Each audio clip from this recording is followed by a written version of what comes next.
Saya mau ke Kalis dulu. Kalis, Anda adalah seorang penulis dan seorang Gus Durian. Gus Durian menulis teroris tidak beragama, tanda tanya, lalu kemudian teroris punya agama, tanda seru banyak. Apa yang ingin Gus Durian katakan?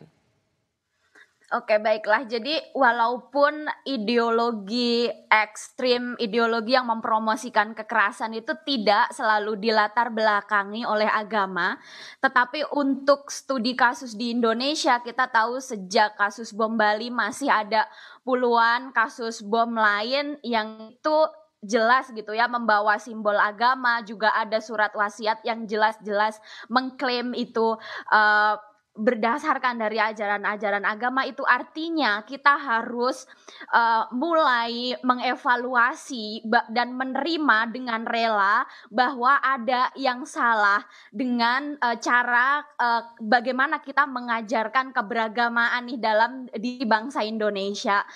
Kalau kita terus-menerus menyangkal bahwa kasus-kasus terorisme yang ada di Indonesia itu tidak ada hubungannya dengan cara manusia atau sebagian kelompok dalam memahami cara-cara keberagamaan, itu justru akan membuat kita gagal untuk melakukan evaluasi kolektif, untuk melakukan pembelajaran kolektif apa yang harus kita perbuat untuk masa depan gitu. Ya. Jadi ya, Cuman jadi kali semakin saya sangat menghargai pendapat ini yang betul-betul terasa maju begitu dan dikatakan oleh kelompok Gus Durian. Bagaimana kita bisa secara jujur, terbuka, rendah hati mau mengakui apa yang terjadi di kelompok kita, itu apapun kelompoknya. Tetapi juga kita memahami ada kelompok yang sama untuk jangan dong ini diumbar ke publik karena ini akan menciptakan stigma pada kelompok kita. Jadi ada dua hal di sini yang terjadi, yaitu kita harus secara jujur mengakui apa yang terjadi, tetapi juga jangan sampai ini menjadi stigma pada kelompok tertentu. ya, aku sendiri juga selalu bilang bahwa ini bukan soal kelompok tertentunya, tetapi bagaimana ideologi ekstrim yang mempromosikan kekerasan itu ternyata bisa menumpang gitu kepada cara kita memahami agama. Nah, maksudnya adalah gini, selama ini ketika ada kasus-kasus kekerasan, kasus-kasus bom seperti ini, itu berhenti pada misalnya agama Islam tidak mengajarkan kebencian, ini adalah agama penuh cinta gitu.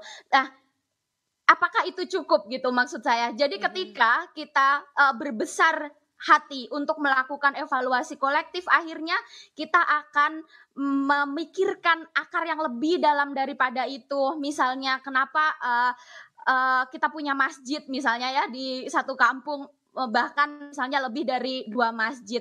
Apakah masjid kita sudah benar-benar menjadi pengayom, mengajarkan kasih sayang, kemudian memberikan kesejahteraan kepada masyarakat dan juga menciptakan silaturahmi dari satu rumah ke rumah lain, sehingga tidak luput misalnya masih ada satu warga yang ternyata terinstal kebencian di dalam kepalanya. Karena Juga ini termasuk juga ditulis oleh Gus Durian, yaitu jangan ragu untuk cancel siapa saja yang mengajarkan kebencian sekalipun hanya bercandaan. Ini sebuah seruan yang serius bahwa ujaran kebencian atau ajaran kebencian itu nggak boleh lagi dijadikan sebagai sesuatu yang biasa aja gitu.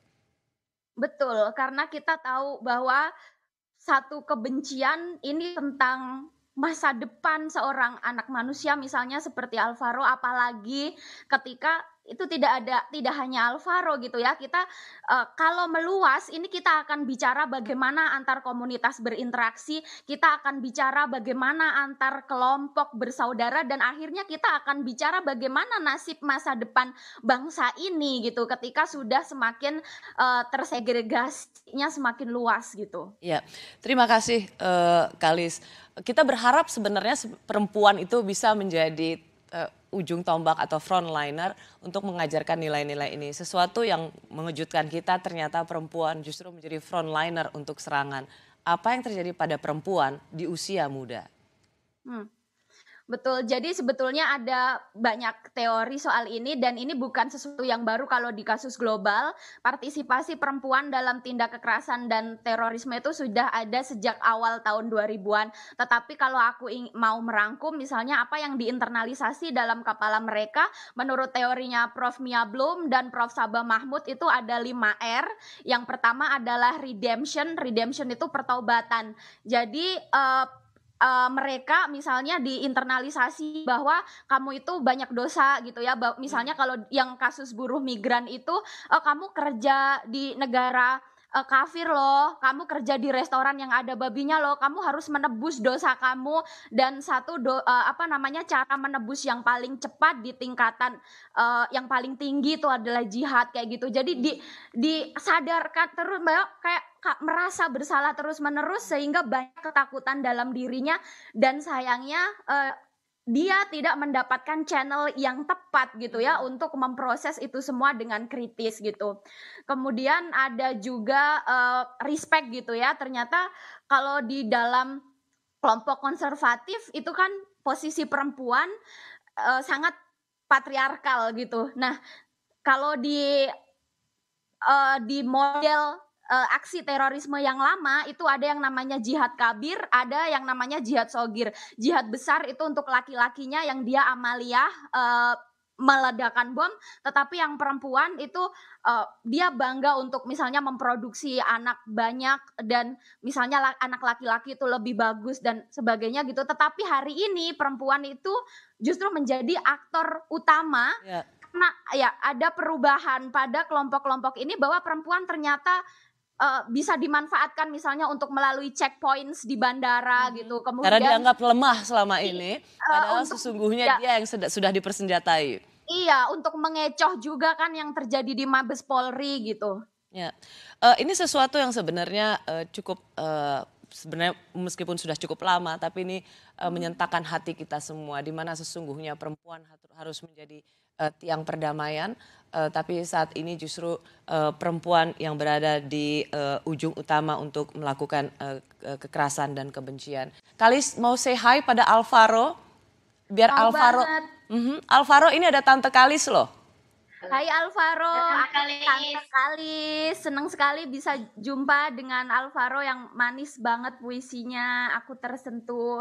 Tetap berteman dengan semua orang dengan cinta kasih seperti kata Mama ya Alvaro ya. Iya Tante. Ya itu pesan yang penting banget. Alvaro tetaplah berteman dengan siapapun, meskipun berbeda apapun, tetaplah berteman dan Alvaro harus menjadi manusia yang menebarkan perdamaian. Terima kasih Alvaro, kamu loh yang menghibur Tante Kalis sama Tante Rosi. Sehat terus ya sayang. Ya, Tante. Terima kasih Bu Novita. Halo, saya Mercy Tirayo, presenter program Update Corona. Perbarui terus informasi Anda dengan berita-berita independen dan terpercaya di YouTube channel Kompas TV. Jangan lupa untuk subscribe, like, dan komen, serta aktifkan tanda lonceng untuk mendapatkan notifikasi berita-berita terkini.